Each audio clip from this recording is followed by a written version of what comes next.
আজকে আমার পুরো ভিডিওটা তিশাকে নিয়েই থাকবে, তবে প্রসঙ্গক্রমে হয়তো আরও দু একজন আসবে, কিন্তু মূল আকর্ষণ হচ্ছে বিষধর সাপ তিশা। আসসালামু আলাইকুম প্রিয় আপু ভাইয়ারা, আশা করি সবাই অনেক ভালো আছেন, যেখানেই আছেন নিরাপদে আছেন। অবশ্যই সাবধানে চলাফেরা করবেন। ভিডিওটা রিকোয়েস্ট থাকবে শেষ পর্যন্ত দেখবেন এবং ভিডিও শেষে অবশ্যই আপনাদের মূল্যবান মতামত জানাতে কিন্তু ভুলবেন না। তিশা কোনোভাবেই হজম করতে পারছে না সেই কমেন্টটা যেখানে বলা হয়েছে খুকির অভিশাপেই নাকি তিশাদের এইবার কক্সবাজার ট্রিপটা ক্যান্সেল হয়েছে। গতকাল একটা ভিডিও করেও কিন্তু তার ভিতরের আগুনটা নিভাতে পারেনি, রাগ ক্ষোভ সব কিন্তু ভিতরে রয়ে গেছে। তাই আজ আবার কিন্তু একই বিষয় নিয়ে সে কিন্তু একটা ভিডিও করে ফেলছে। তিশা কিন্তু খুব খুব সুকৌশলে বোঝানোর চেষ্টা করছে যে সে আর তার পরিবার খুকির জন্য অনেক কিছু করে, যা কিনা তারা ক্যামেরায় কখনো দেখায় না। কিন্তু মজার ব্যাপার হচ্ছে দেখায় না ঠিকই, কিন্তু বারবার মুখে বলে বলে দর্শকদের ঠিক মনে করিয়ে দিতে কিন্তু ভুলে যায় না তিশা। তিশার আসল বিষ যন্ত্রণা কোথায় জানেন? যে ঢাকা শহরে থাকা ভুয়াদের দালাল, যে কিনা অলি গলি সব জায়গায় কিন্তু মানুষের বাড়ি বাড়ি কাজ করে মেসে মেসে রান্নাবান্না করে যেই মহিলা এত ধূর্ত, আর লোকজন কিনা তাকে পাত্তা নিয়ে দিয়ে খুকির জন্য কথা শোনাচ্ছে। এটাই হচ্ছে তিশার আসল জ্বালা। কক্সবাজার ক্যান্সেল হওয়া না, কমেন্ট না, বরং খুকির প্রতি মানুষের ভালোবাসা আর সহানুভূতি দেখে ওকে পাত্তা না দিয়ে খুকিকে কেন মাথায় তুলে নাচছে, সেই নিয়ে হচ্ছে তার মেইন জ্বালাটা। ভিতর তার কলিজা ফেটে চোর চোর হয়ে যাচ্ছে। পুরাটা হয়তো আপনাদেরকে সে দেখাতে পারছে না, হয়তো ক্যামেরার বাইরে তিন বোন মিলে, মিম তো এখন নাই, সাবিনা শয়তানটা আছে, সাবিনা আর এই কি যেন বলে তিশা মিলে কিন্তু খুব সে খুকিকে কিন্তু ক্যামেরার আড়ালে দিচ্ছে। আর মেইন কালপ্রিট কে জানেন তো? মেইন কালপ্রিট হচ্ছে এই সাবিনা। সাবিনা দেখবেন প্রত্যেকটা জায়গায় জায়গায় কিন্তু পেজগি লাগানোর প্রথম স্টার্টিংটা কিন্তু সাবিনা শুরু করে। সাবিনা এসেই কিন্তু শুরু করছে। এই কমেন্টের কথা কেউ জানতো না, কিন্তু সাবিনা খুকিকে কেমনে পায়ের নিচে রাখবে, কারণ খুকি সাবিনাকে দুই পয়সার পাত্তা দেয় না। কারণ হচ্ছে সাবিনার মধ্যে কোনো লজ্জা নাই, হায়া নাই, শুধু খাওয়ার জন্য এই বাড়ি ওই বাড়ি সে বাড়ি পড়ে থাকে। 2 দিন যাক না, তার মা দেখবেন হাঁপিয়ে যাবে। এই যে আলাদা করে দিচ্ছে, খুব বলতেছে যে হ্যাঁ খুব ভালো হয়েছে। সাবিনা বলতেছে আসুক না 2 দিন পরে পরে, এরকম 10-12 দিন করে থেকে যাক। মা একা একা যদি কাজ না করে, এইবার তো ওই যে মামাতো বোনটা কাজ করে দিছে, কিন্তু যখন কেউই কাজ করে দিবে না তখন কোহিনূর বেগমের কী রূপ হবে, সেটা হচ্ছে আসল দেখার বিষয় আর কি। এবার তিশা ইনিয়ে বিনিয়ে অনেক কিছু বলার চেষ্টা করছে যে সে অনেক কিছু দেয়, তো সেই জিনিসটা কি দেয় সেটা হচ্ছে টাকার কথা বোঝাতে চাইছে। খুকিকে টাকা পয়সা দিয়ে সাহায্য করে, বাড়ি বানাতেও সাহায্য করে, কিন্তু মূল প্রশ্ন হলো এই টাকাগুলো কিভাবে ইনকাম করেছে তিশা। কিছুদিন পর পর এই যে বাবার বাড়ি চলে আসতো এবং কয়েক হাজার ভিডিও করতো, দিনে 3টা 4টা করে ভিডিও ছাড়তো, সেইখান থেকে যে লক্ষ লক্ষ টাকা ইনকাম করছে সেটাও কিন্তু খুকির কারণেই অসাধ্য হয়েছে। কারণ খুকি তখন এদেরকে বসিয়ে বসিয়ে খাওয়াতো বলেই এরা কিন্তু ভিডিও করতে পারতো নিশ্চিন্তে, আর যার কারণে 2 দিন পরে পরেই বাড়িতে চলে আসতো। এখন খুকির বাচ্চারা বড় হয়েছে, বাচ্চাদের পড়াশোনা আছে, প্লাস খুকির হাজব্যান্ড এখানে নাই। খুকির হাজব্যান্ড থাকলে হয়তো বা ও বাচ্চা দেখতো বা ভিডিও ধরতো, তখন হয়তো খুকি অনেকখানি টাইম দিতে পারতো। আর খুকি ইচ্ছা করে যায় নাই, ওই যে বললো না যে টাইম মতো তাকে দিতে হবে, 12টা পর্যন্ত বসে থাকতে হবে, এই ধরনের অরাজকতা কেউ মেনে নেয় না। যেটা বলছি, এরা 3 বোন হলে ওরকম শ্বশুরকে গলা ধাক্কা দিয়ে বাড়ি থেকে বের করে দিত। এই যে ঠ্যাংয়ের উপর ঠ্যাং তুলে যে ভিডিও বানাইছে বাড়িতে এসে, আর সেখান থেকে লক্ষ লক্ষ টাকা ইনকাম করছে, খুকি ওই সময় যে পরিমাণে মানসিক শ্রম করছে সেটা সে পুরাপুরি অস্বীকার করতেছে। কতটা অকৃতজ্ঞ একটা মানুষ হতে পারে। তখন কিন্তু চাপা সুটকি বাড়িতেও থাকতো না, ভয়ে পালাইতো এদেরকে দেখলে।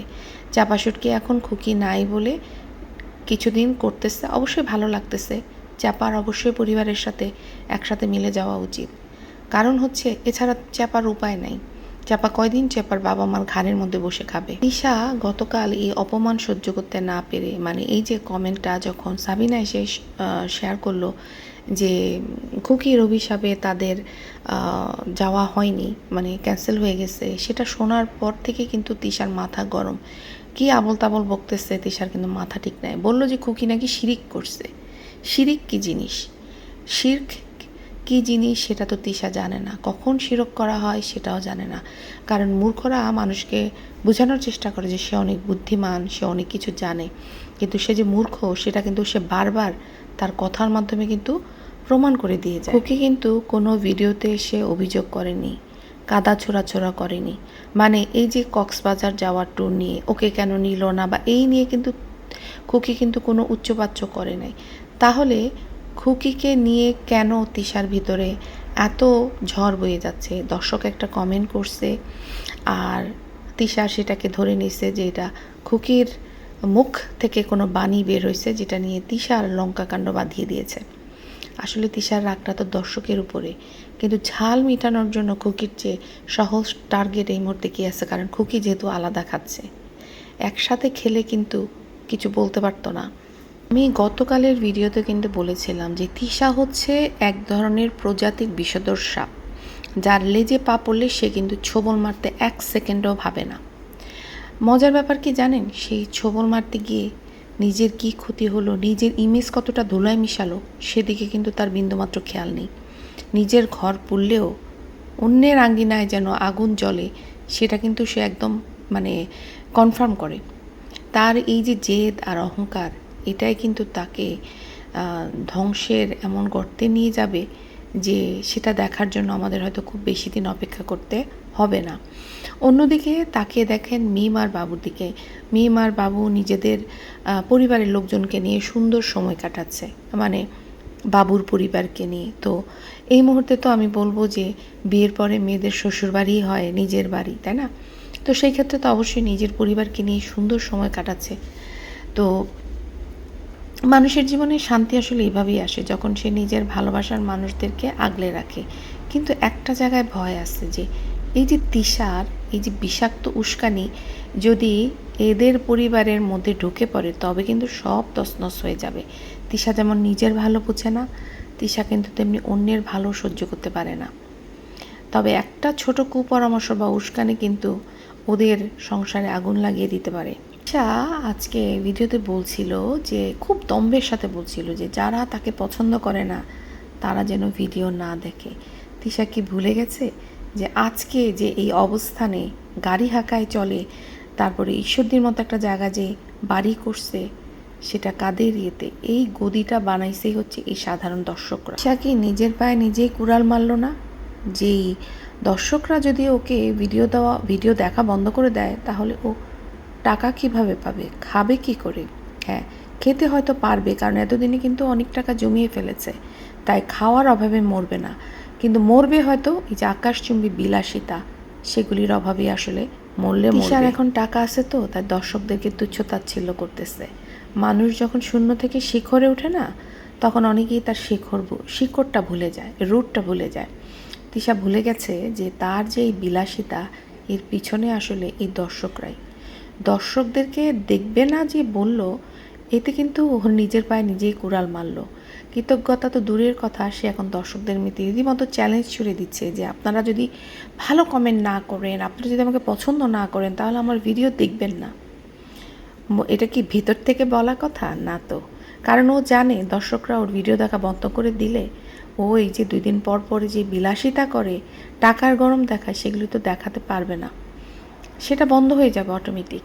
আর এই যে দর্শক যাদেরকে প্রতিনিয়ত ওরা অপমান করে, সেই দর্শকও কিন্তু ওদের ভিডিওতে যাবে, ভিডিও দেখবে এবং নেগেটিভ কমেন্টও করে আসবে। এই বোকা দর্শকগুলি বুঝে না যে নেগেটিভ কমেন্ট করার জন্য যে চায়, এতেও কিন্তু তিশার টাকা ইনকাম হয়। কেন তিশাকে আপনারা নেগেটিভ কমেন্ট করার জন্য হলেও টাকা ইনকাম করতে দিবেন, যার কিনা আজকে তার শেকড় ভুলে গেছে যে কিছুদিন আগে সে কী করতো। সে ভুলে গেছে যে মানুষের বাড়ি বাড়ি কাজ করে যার 2 বেলা পেটের খাবার জুটত, পরিবারের খাবার জুটত, সে আজকে দর্শকদেরকে হুমকি ধামকি দিচ্ছে। তার হিংসা, পেট ভর্তি তার হিংসা, আর এই হিংসায় তাকে একদিন নিয়ে ডুববে। তখন ধরে যে কথাগুলো বললাম সেগুলো কিন্তু হাওয়ায় হাওয়ায় বলিনি।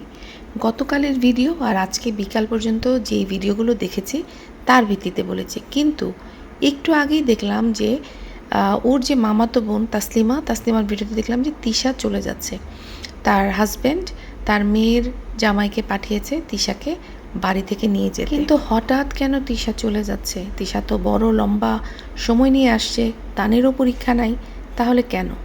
আমার কাছে খুব সিম্পল একটা জিনিস মনে হচ্ছে যে তিশা কোনোভাবে হজম করতে পারছে না যে মিম তার শ্বশুরবাড়ির লোকজনকে সময় দিচ্ছে, আর এই ব্যাপারটা তিশার ভিতরে আগুন জ্বালিয়ে দিয়েছে একদম। প্রশ্ন হচ্ছে মিম কেন নিজের বাড়িতে গেল না, যেখানে মিম এমন কেউ নাই যে আসলে সে দৌড়ায় দৌড়ায় বাবার বাড়িতে যায়, কেউ না আসলেও বাবার বাড়িতে যায়। মা যখন ছিল না তখনও বাবার বাড়িতে পিঠা খাওয়ার উসিলায় কিন্তু চলে গেছিল, কিন্তু এইবার কেন নয়?